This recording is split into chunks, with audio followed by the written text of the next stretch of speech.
Praise the Lord. விசேஷமா இந்த காலை வேளையில தேவனை கர்த்தர் உங்களோடு கர்த்தர் பேசுகிறார். நீதிமொழிகள் 10ஆம் அதிகாரத்தினுடைய 12வது வசனம் பாருங்க.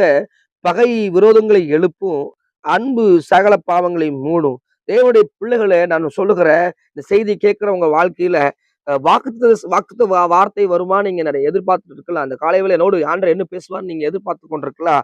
ஆண்டவர் உங்களோடு பேசுகிற வார்த்தை அதுதான். பகை விரோதங்களை எழுப்பும். இந்த காலை வேளையில ஏதோ ஒரு மனுஷங்க மூலியமா எதிராக எழும்புகிற ஏதோ ஒரு மனுஷிகத்தினால ஏதோ ஒரு நமக்கு ஒருமை எழும்புறாங்க அப்படின்னா, நீங்க பகைச்சிங்கன்னா விரோதங்கள் எழுப்பிடும். நம்ம பொறுமையா போகும்போது, நம்ம சாந்தமா இருக்கும்போது, நம்ம அதுல அதுல நம்ம சகித்து கொண்டு போகும்போது நமக்கு என்ன கிடைக்குதுன்னா, பாருங்க, அன்பு சகல பாவத்தையும் மூடும். நம்முடைய பாவத்தையும் மூடும், அவனுடைய பாவத்தையும் மூடும். நமக்கு ஒரு மாதிரி ஒரு ஒரு காரியம் எழுதுன்னா யுத்தம் அவருடையது, பழிக்கு பழி வாங்குறது அவருடையது. நம்முடையது பழிக்கு பழி வாங்குறதோ இல்ல. நம்ம பொறுமையா போறதோ நம்முடைய வேலை. நம்ம அன்பில என்ன பண்ணுங்க, அன்பினால நம்ம அன்பினால வார்த்தையினால நம்ம இருக்கும்போது பகை விரோதங்களை எழுப்பும், அன்பு சகல பாவங்களை மூடும். தேவ ஜனமே, தேவ பிள்ளைகளை சொல்லுகிற அன்பு சகல பாவங்களை என்ன பண்ணுங்க, மூடுங்க.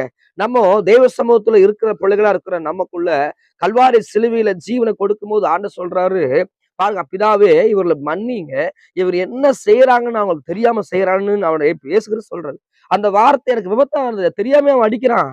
சிலுவையில் அடிக்கும் போது தெரியாம அவன் அடிக்கிறான். இல்ல, இயேசு கிறிஸ்துவ அவன் தெரிந்தேதான் அடிக்கிறான். அவனுக்கு தெரியும் இவர் மெய்யான குமாரன் இயேசு கிறிஸ்து அவனுக்கு தெரியும். அவன் அடிக்கும் போது யோசித்து பாருங்க, ஒருத்தர் தெரியாம அடிக்க முடியுமா? ஒருத்தர் கொலை செய்ய முடியுமா?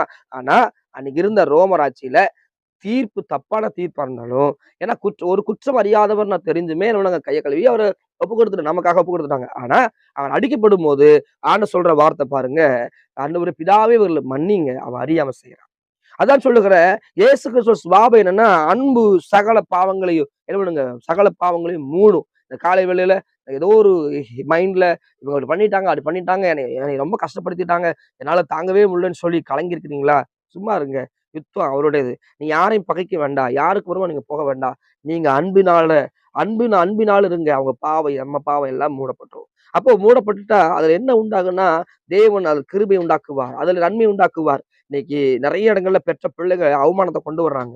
நிறைய இடங்கள்ல நிறைய தாய் பசங்க, அப்பா பசங்க, தாய்மா தகப்பமான்னு சொல்ற வார்த்தை, என் பையன் கீழ்ப்படிய மாட்டேங்கிறான், என் பையன் எப்படி எதிர்த்து நிக்கிறான், தாய் தகப்பனுக்கு உரமா நிக்கிறான்னு சொல்லி நிறைய சொல்றாங்க. சொந்த மகனே தன் பிள்ளைய பகைக்கிறத பார்க்கிறோம். அதான் சொல்றாரு, ஆண்டவர் சொல்றாரு, அன்பு சகல பாவங்களை மூடுமா. நம்ம அன்பா இருந்தா, நம்ம பொறுமையா இருந்தா அவங்க பாவம் மன்னிக்கப்படும்.